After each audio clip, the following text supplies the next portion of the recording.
Let's go on to some different stories I want to get to. The gun safety bill that was in the Senate had a proposed background check amendment, 100% background checks. Any gun that is sold, doesn't matter where.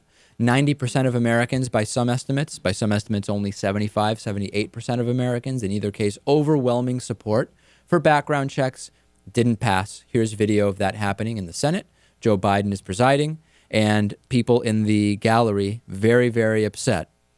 Very upset. One of the women was the woman who grabbed the third clip from the gunman who fired at then Congresswoman Gabby Giffords, and it didn't pass, Lewis. Take a look. Who yields time? Mr. President. There be order in the Senate. The gallery will refrain from any demonstration or comment. All right. So people understandably not happy with that, and President Obama not happy with that. Here's video of President Obama after this vote, visibly bothered by the fact that something so simple, common sense, and completely uncontroversial doesn't pass. A few minutes ago, a minority in the United States Senate decided it wasn't worth it. They blocked common sense gun reforms, even while these families looked on from the Senate gallery. By this continuing distortion of Senate rules, a minority was able to block it from moving forward. Now, I'm going to speak plainly and honestly about what's happened here.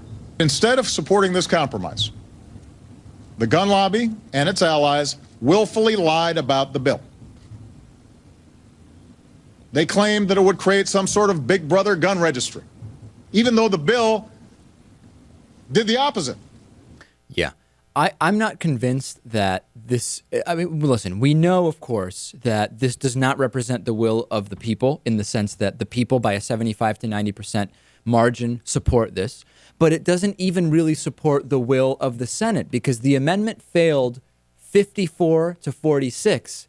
In other words, more than 50% voted for it, but it needed a 60 vote threshold to break the filibuster. I don't know if this is going to end up well for the opponents, Natan. Well, it's important to remember that even if it had passed, it almost certainly would have not passed the Republican-controlled House. Right. Now, at the same time, you could say that if the senators had passed it somehow with 60 votes, including some Republicans, it would have maybe contributed to a push, a national push, where at least one House would have already passed it, and that would have put pressure on the House to maybe pass it.